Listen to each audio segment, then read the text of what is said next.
Good afternoon and welcome to this week's ZestCast. We're here with Sally Inkster and we're going to be talking about your personal brand and how it's made up and why it's so important. So just before we start, just a reminder that the last ZestCast that we had with Joe Forshaw, the solutions-focused hypnotherapist, is on the Wake Up with Zest YouTube channel, and it's also on the Hub as well. So if you missed that, you can listen to the recording. It was a great one, really interesting, all about the human brain, or our hunter-gatherer brain. Sally, well, welcome. Thank you. Lovely. Tell me how you got into personal branding. Oh, how do you get into personal branding? Well, long polluted story. My history is in cancer nursing. I was a ward sister and then a nurse specialist. While I was doing that, I very, very early on realized that patients, depending on how they looked, felt better.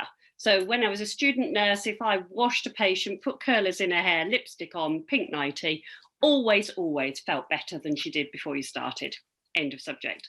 And that just carried on through my nursing career. Obviously, then I worked with patients who lost their hair, who had mastectomies, who had huge body image problems. And so I did quite a lot of work around that.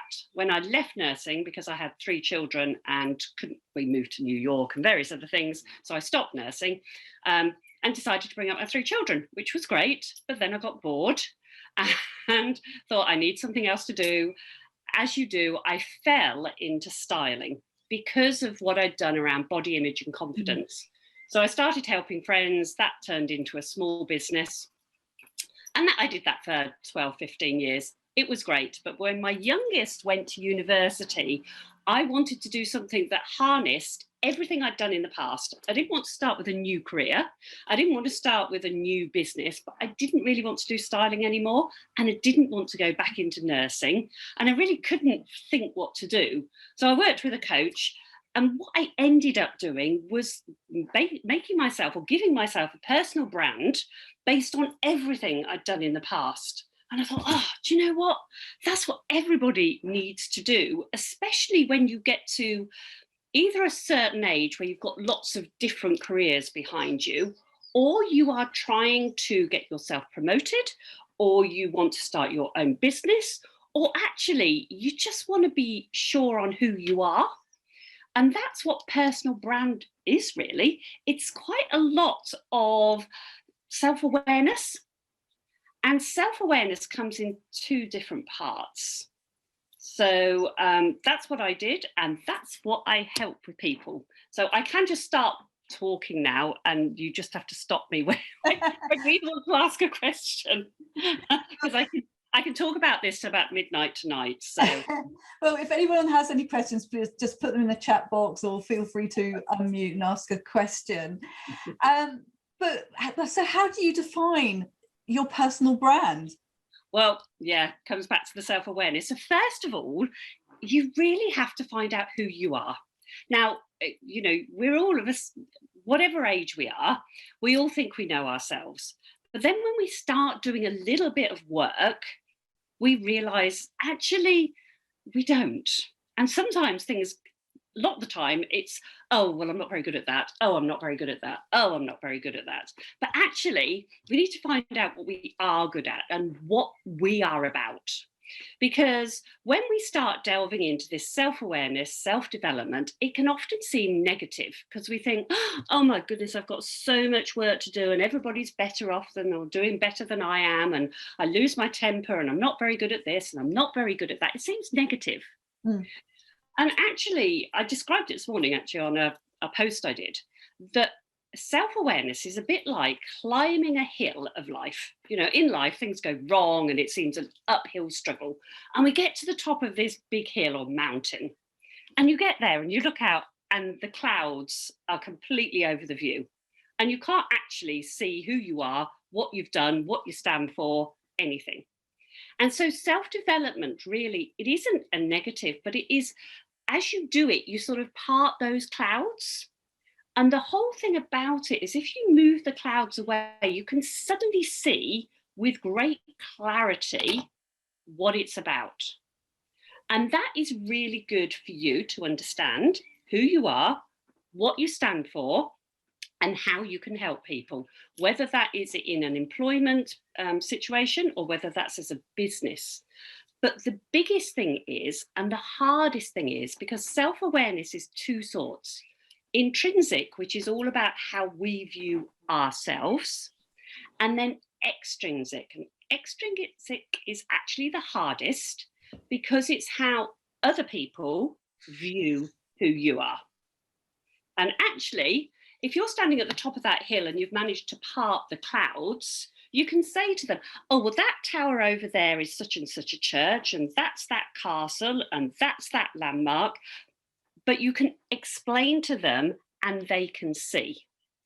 So I explain personal brand to people a bit like a Marmite jar. So you are the Marmite, and you are in the Marmite jar. And you know what Marmite tastes like. You know it's sticky, you know it's brown, you know what it tastes like, you know what its ingredients is, but you are inside of the jar. And unfortunately, you can't read what it says on the label. So what happens is your jar of Marmite goes on the supermarket shelf. And it may be an employee, it may be somebody who you're going for a job, or it may be personal. You may have your own business. There is a client or a customer who's walking around Sainsbury's who desperately wants Marmite. They've got it written on their list and they're looking for Marmite. They're walking up and down the aisle going, I want some Marmite. But every time they walk past you, they go, that's no good, it's jam. And sometimes we have to be really clear and come out of that jar so that we can read what it says on our label to make sure that we are putting over with really, really great clarity who we are, what we're good at, what we stand for, and what we can do to help. And that's what personal brand is. It is like your old reputation.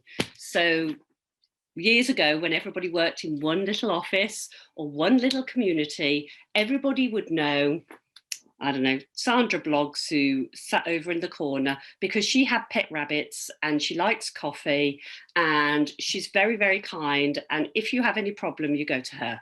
That was her reputation. Okay. But now we're in this huge, huge sort of worldwide web, and we're on Zoom all the time. We can have people from Australia or France or anywhere looking at us. We have to have more than a reputation. We have to actually make that reputation and tell people about it. So have I confused you all, or does that jabbering make some sense of what I'm saying? Yeah? I do like the Marmite analogy. You like the Marmite. But I guess people either love us or hate us. Exactly. But what you need to know is whether, if you put yourself out there, it actually doesn't matter whether people don't like Marmite. If they don't like Marmite, they're not going to be looking for you. They're not going to want you. You're not going to interact with them anyway. So it's exactly the same with our personal brand. If you decide who you are, then actually it's up to other people whether they like it or not. You're just making it very clear on who you are, because there is no point trying to please everybody. You just have to know what you are good at, because part of personal brand is learning about your strengths. Now, there is so much research out there. If you can absolutely define what your strengths are, and I'll tell you the difference between a strength, a talent, and a skill. If you can define which ones of those you have, then you are going to be 100% happier in everything you do, in your work environment, in your living environment, in your relationships, in everything. So when you're born, lots of us are born with talents, okay? And talents are things that are just there innately. Sometimes we don't know we've got them because they're a bit like breathing. You just do it without thinking. It's one of those when somebody comes to you and says, I really can't add up this column of numbers. And you go, oh, come on, that is so easy. You just go, brrr, done. And they go, oh, no, I really don't get that. And you think, what? You don't get that? It's easy. That's because it's one of your talents. It's not their talent. Now, when you are born with talents and you realize what they are, then you can make them into strengths. So let's take that our talent is this muscle here, okay? That's a talent because the muscle is there when you're born. You can make it into a strength by working on it, okay? You work on it and work on it, it gets bigger and bigger and bigger. So the talent is the muscle that you already have. The strength is the fact that you've made that muscle bigger. Now, the knowledge you need is that you know you need to go to the gym to make your muscle bigger, that you have to work on it. The skill is knowing how to do that exercise, okay? And so you can have a talent, you can gain some knowledge on some skills that you can learn to turn that talent into a strength. And when you do that and you work in those, it's when people say, it doesn't feel like work because I just love doing it. And actually, I would do it even if I didn't get paid. And you are in that flow when you are working in your strengths. Now, when we're in a working environment, quite often we have skills and we say, I am really good at, let's say, spreadsheets. You may be really, really good at them because it's a skill and you've learned to do it. But that skill could be that this is how I bend this finger. It doesn't matter how good the skill is that you can bend that finger and do exercises on. It's never going to grow a muscle as big as this one with the talent that you had in the first place. And that ends up being, when you're at work, somebody says, oh, she's really good at doing spreadsheets. She can do all the spreadsheets. And you go, oh, yeah, I know I'm really good at them, but I absolutely hate it. And it does nothing for me. And that's the difference when you are really good at something and people go, oh, yeah, you're really good at it, just do it. But your heart's not in it. That's because it's not a strength. And when you work out with your talents and your strengths what they are, then actually it's brilliant to say, yeah, look, I know I'm really good at that, but why are you making me do that when I am absolutely brilliant at doing something else? Because it's a talent of mine that I have worked on and worked on and worked on. It's a huge strength, and I have lots of skills and knowledge around that talent and strength. So the first place ever to start off, and it doesn't matter whether you're employed, an employee, an employer, or you have your own business, is to discover what your strengths are. And if you can know that and be able to tell other people that, then they can understand why sometimes, although you're really good at doing spreadsheets, you're in a foul mood every time you have to do one, because actually you don't really like doing them. The next place for defining some of your personal brand is your values. And when I started off in doing this personal brand, I thought, how am I going to make people understand what you have to do? So I came up with a system. And my system is called the 3 PHs of personal brand. And the first one is philosophy. Okay, and philosophy is all those things like your strengths, like your values, what you're good at, what you stand for, what you believe in. Everything around our head, all about your mindset, all about your challenges, all about your struggles, all about how do I make myself work, but it's all about this bit. The second part, the second PH, is physicality.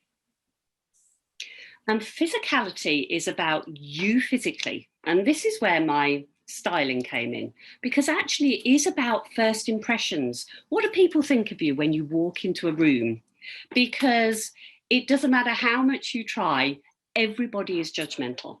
Because our brain, our old hypothalamus, our old bit of the brain is back in the cave age. It has not developed past that. When we used to come out of our cave, we would look on the horizon and go, oh, there's something out of balance over there. It's either going to kill me or I'm going to have to kill it to save my life. And exactly the same thing happens when somebody walks in a room, just like that, you will judge somebody. When you put some clothing on, when you look in the mirror, you walk past a mirror, instantly your brain will go, oh, she looks awful, or whatever. Because it doesn't mean that we're nice people or we're not nice people or we're lovely people. Our brain just does that automatically. And how many seconds is it? Oh, it's a nanosecond. Research used to say that it was 3 seconds, 5 seconds to make a first impression. No, it is literally like that. And so part of the physicality is your image. It is what you look like. It is the clothes you wear. It's your hairstyle. It's how you come across. It's your body language. But other parts of physicality are things like your environment. So your environment of where you work, where you live, the car you drive, and it's not exactly how other people judge it, it's how you feel in it. Because if you don't actually like the room you're in, that you're working in, you're not going to feel comfortable. Your brain is not going to feel as it should do. If you have got a very cluttery background, it's going to make you feel uncomfortable because it's not the right environment. If I had all these colours behind me that were colours that didn't suit me, that I wouldn't wear, that I didn't love, then actually if I was looking at colours I didn't like, every time I looked at myself, it would annoy me. And I'd be giving the wrong message out to everybody who was looking at it. Because every colour you have and you show yourself with has a message. So the blues here are all about caring, reliability. Well, they're part of who I am. But then there's lots of oranges, which is actually fun. I take a few risks. I'm quite gregarious. So those two put together is actually who I am. And that's the message that come out with the colours. And so, again, the environment is very much about what colours you should wear for yourself, but also to put over a message about yourself. And then another part of environment is who you spend time with, because they always say you are the combination of the 5 people you spend most time with. So if you spend all your time with 5 alcoholics, you're going to be the 6th. If you spend all the time with 5 people who are sporty, you're probably going to be sporty. If you spend time with 5 people who love to spend their spare time in a bar, you will probably spend your spare time in a bar. And so you have to think about your environment of who you're with. So that's my second pH, physicality. And then my last pH is the phenomenon of whatever business or job you do. Because your business or your job actually doesn't completely define you. It's different from you. And it is trying to work out who and what that part of your life is about. But that's all about your business. It's all how you feel about, if you have your own business. I tell people that it's a bit like having a sibling. And you know, if you have a sibling, sometimes you love that sibling, sometimes you hate it, sometimes you would rather never see it again, or it just bloody annoys you. And that's a bit like our job is, or our business is. It isn't us, but it's a big part of us. But it has its own personality, has its own values. And so again, you have to work all that out. Once you've got the answers to all those things, so all the philosophy, all about your psychology, all about your strengths and your weaknesses, once you've worked out how you look best, how you come over, what colours you should be wearing, all that sort of thing, who you should be with, what your environment should look like, you put all that together and you have a personal brand. That's what it is. But from then on, you can put anything down your personal brand. So if I suddenly started advertising kayaks, it wouldn't actually matter too much. I could talk to you about kayaks because that's one of my hobbies. And so the personal brand is up here, which is all about me. So I can have health because of my past career. I love alternative therapies. I love anything in the news to do with health and well-being. That's part of me. I love things to do with clothes and to do with styling and to do with colour. That's also me, but it makes sense because of my history. But also, I love water sports. I love sailing. I love kayaking. I love paddleboarding. So again, those things can come under my personal brand because it's just me. And when you have a personal brand, what comes over It doesn't matter whether, again, you've got your own business or whether it's just life or whether you are employed, you are the only person like you. For me to go and find another person who did anything around personal branding, who's got a history in cancer nursing, who has also got a history in styling, who also paddleboards, you're probably going to have to search a long time to then find somebody who has the same talents, strengths, and values that I do. It means you're unique. And once you're unique, you have no competition. You're not fighting against anybody. And actually, you are really, really proud of yourself. And when you're proud of yourself, when you're proud of anything, you will stand on a rooftop and shout about it. And if you are trying to impress an employer or be noticed at work or to have your business noticed online, being proud of what you do and who you are gives you the ability to have clarity over it, but also make other people understand who you are. So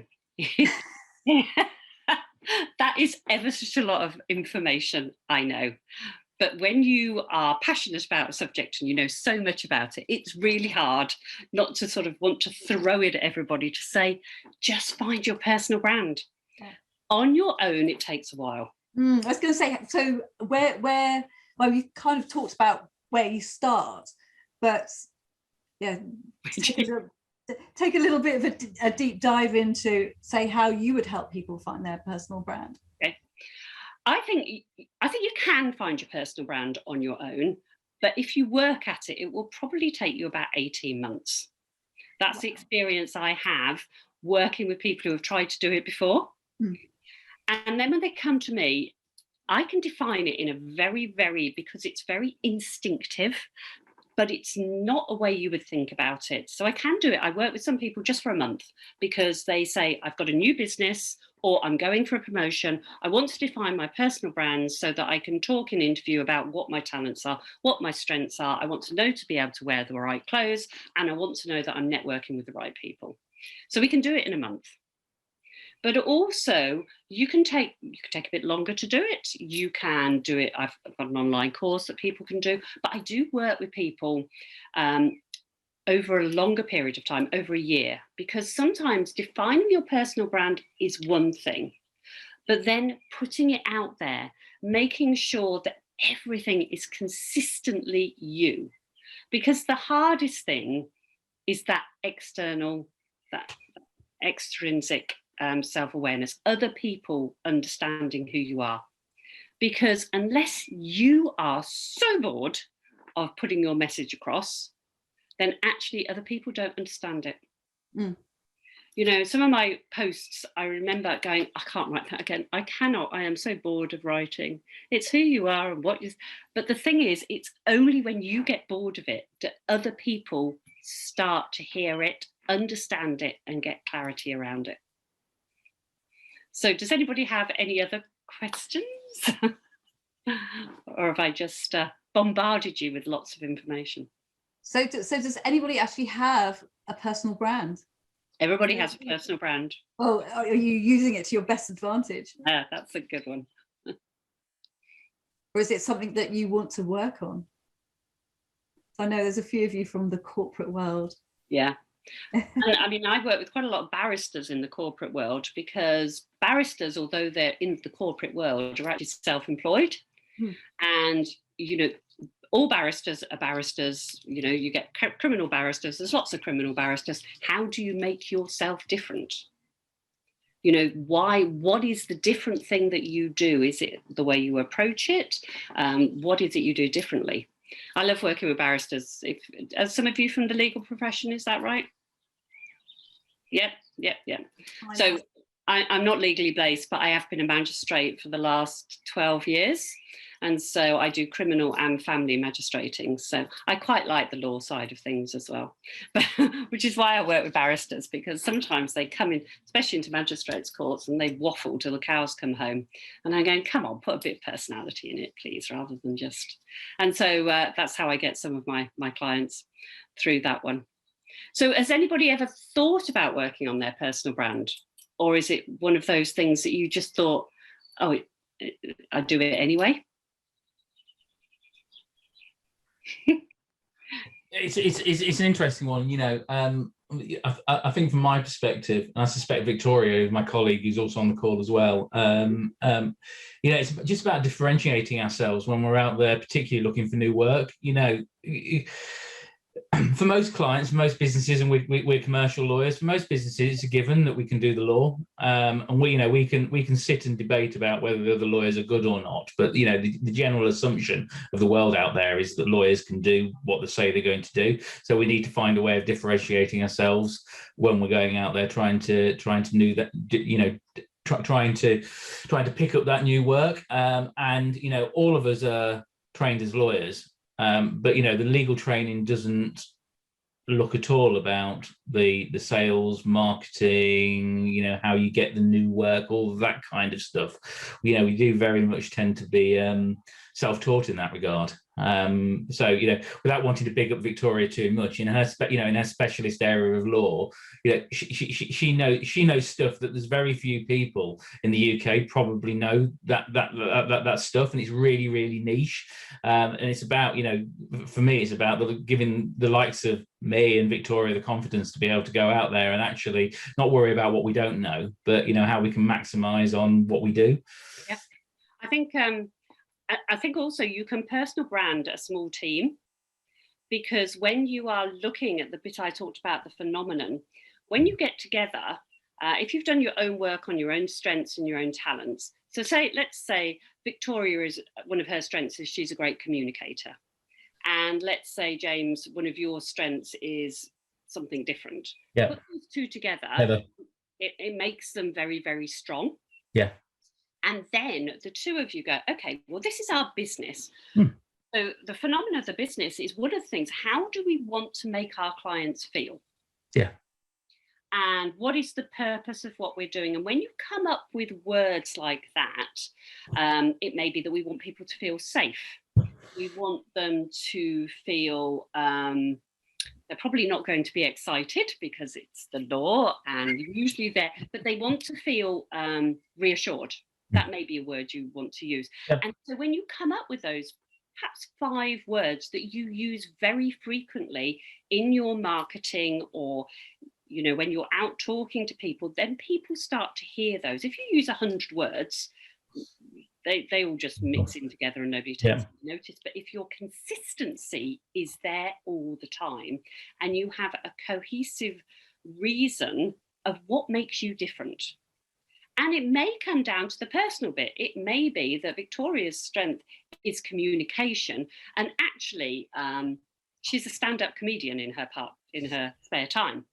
And so, yeah, she shakes her head. But there might be something about her personality, and let's say if it was, you know, it could be something like, we make the law fun, or we can make the law fun, or there are, do you know what, it's just trying to work out what is different. Because as I say, you two personalities are completely unique.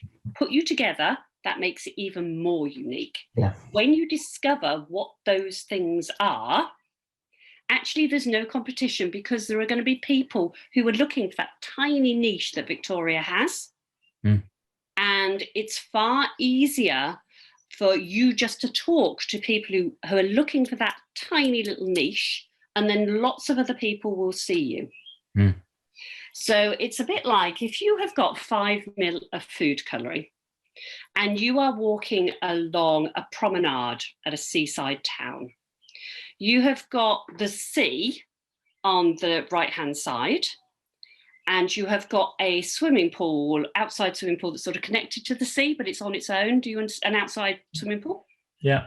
Also on the right-hand side. Across the street, there are shops.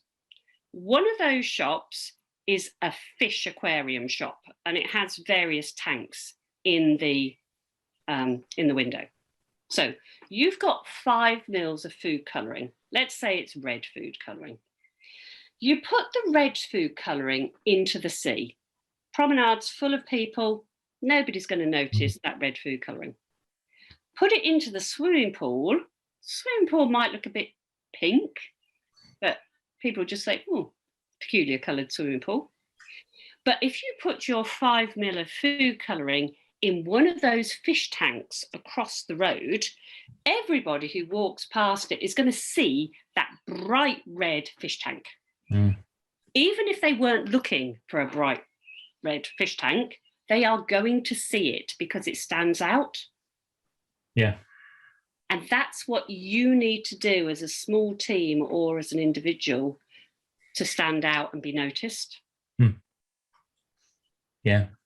Yeah. And that makes sense.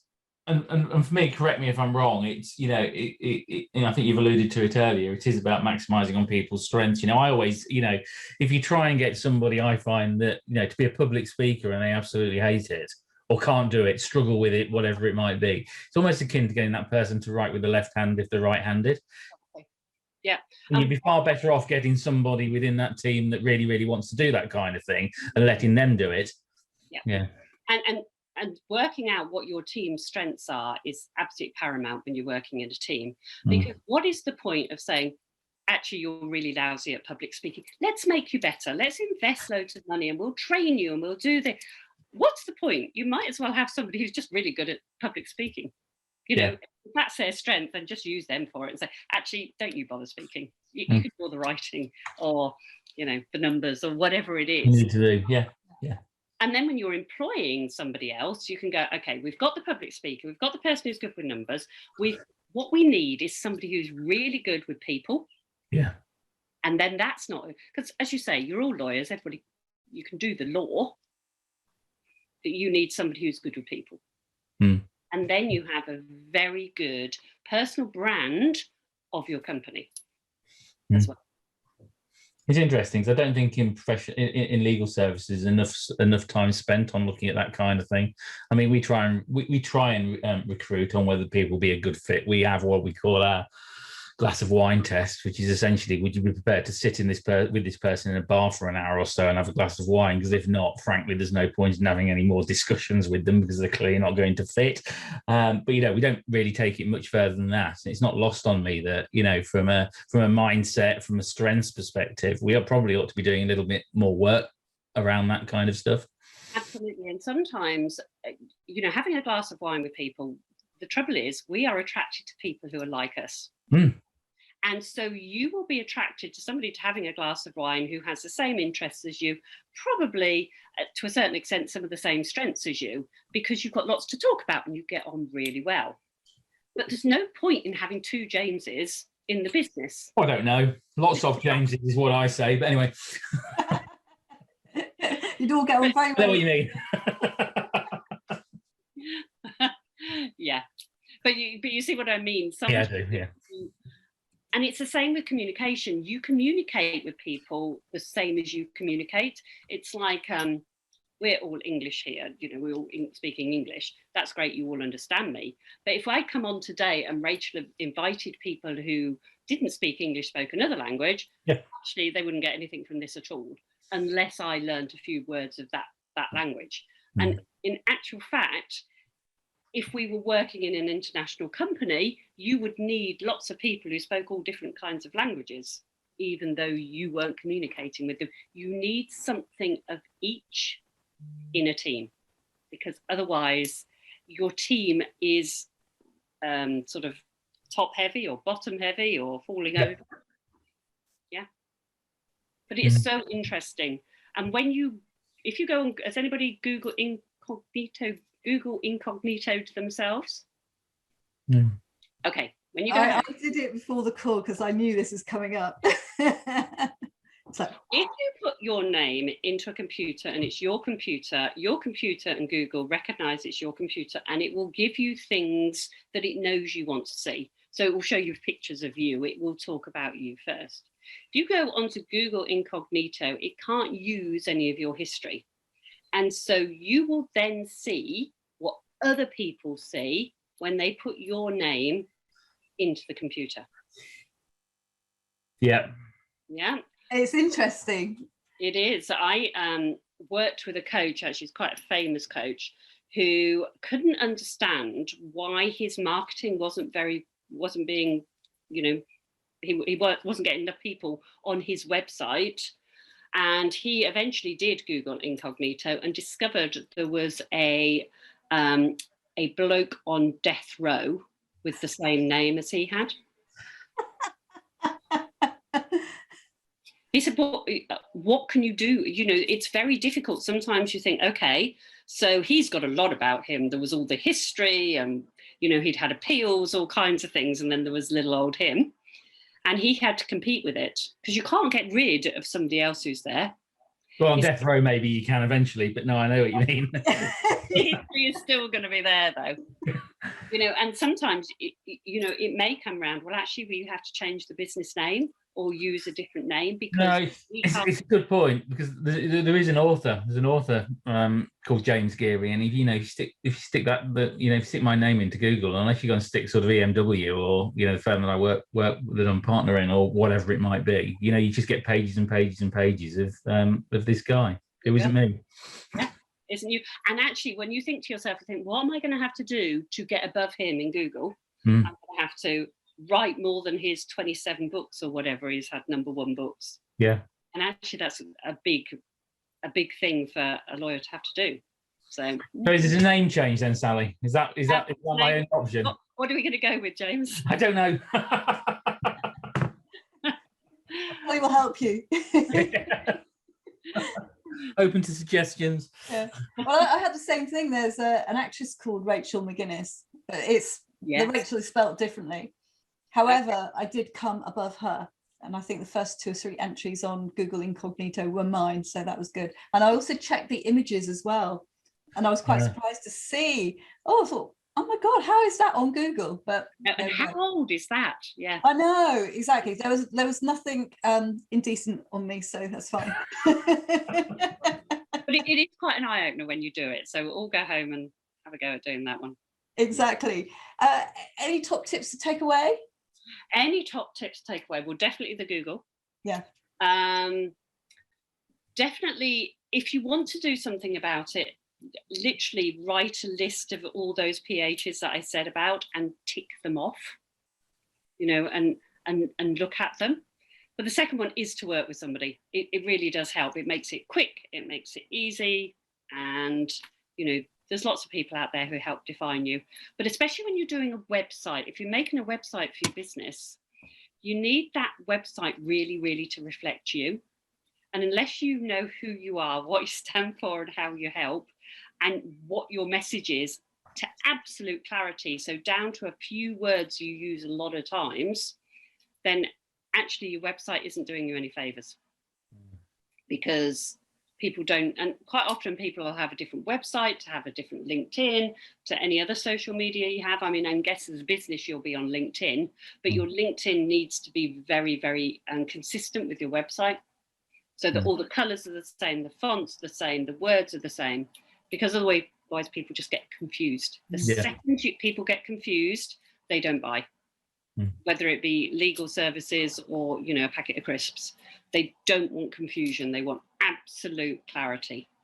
And you only get that by working on yourself and the business's personal brand. Ooh, interesting. Anybody got any more questions? Well, before I was just wondering, Sally, are we almost saying that your personal brand, if you are an employee, is to replicate your business brand? No. Or can it be individual as well, even if that conflicts with the business brand?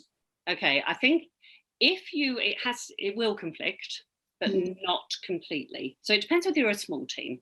So if you're a small team, obviously you can put them all together and say, you know, I would like the fact that I'm very empathetic to come out in the business as well in its values. If you're in a huge conglomerate, then you have to have a separate personal brand.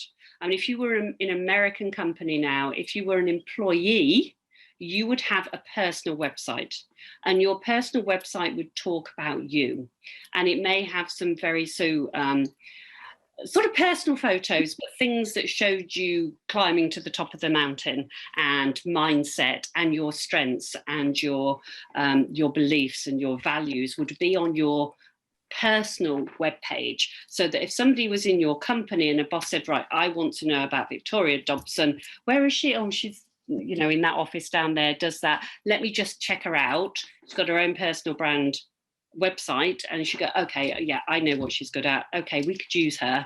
Let's bring her into this whatever event they were doing or whatever. Is because defining your personal brand within a team is hard. And it's a bit like when people come and they say, I've got to wear a uniform. The uniform colour is horrible on me. It doesn't suit me. I look like a bag of potatoes, and the colour of it sucks the life out of me. And that is the worst thing in the world, because when you put somebody some clothes on that makes them feel absolutely rubbish, they cannot have the same energy and enthusiasm as they would do if it was something that they loved and it suited them. And so I say to them, well, in actual fact, wear that uniform. If you're female, you can put on your own colour lipstick that really suits you. Perhaps you can get away with earrings that are a bit more your style. Your hair you can do into your style. So it brings a little bit of your own personality into wearing that corporate uniform. And that's what you have to do if you're in a corporate world. And they, you know, corporates need their own brand. There's no two ways about it. You know, Coca-Cola, Apple, whatever, have a brand. And as an employee, you have to abide by that brand. But within that brand, you can have your own personal brand so that it sort of shows who you are as well as an individual. It's easier in a small team than it is in a huge conglomerate, obviously. But it's very important, even in just life as you as a person, to understand who you are. It's an ongoing, forever discovery and journey. You never get to the end, because always something new will happen to you and you think, oh, didn't think I was going to react like that. I wonder why I reacted like that. You know, so it's something that doesn't stop.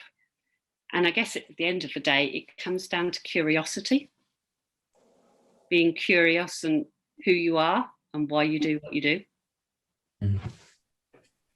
Yeah. So you've got to shoot off, haven't you? I You've got do. a birthday. It's my daughter's birthday. So, well, thank you, everybody. If you want to get in touch with Sally, I've just put her information in the chat. Otherwise, it's sally@sallyinkster.com. That's how you can email her, or website sallyinkster.com. Yeah. And just give you a heads up on the ZestCast coming up on the 24th of June at 12:30. So it's not going to be at 4. We've got Dave Algio back, and Dave is an expert in men's mental health and stress. But ladies are welcome also. And he's going to be talking about, are you sweating the right sprouts? Positive coping during uncertain and challenging times. So he was a real hit when he came on with us in February. And then on the 8th of July, we're speaking to Lisa Lloyd, who is a psychologist. And I'm just trying to get some more people booked in for ZestCasts. So thank you, Sally, so much for joining us. All right, I thoroughly enjoyed it. It was lovely meeting you all. Great. And the recording should be up on the Wake Up With Us YouTube channel and on the Hub by Monday. So thank you, everyone. Have a great evening and enjoy that beautiful sunshine. Thanks, Sally. Thanks, Rachel. Take care. Thank you. Thanks. Bye. Take care. Bye.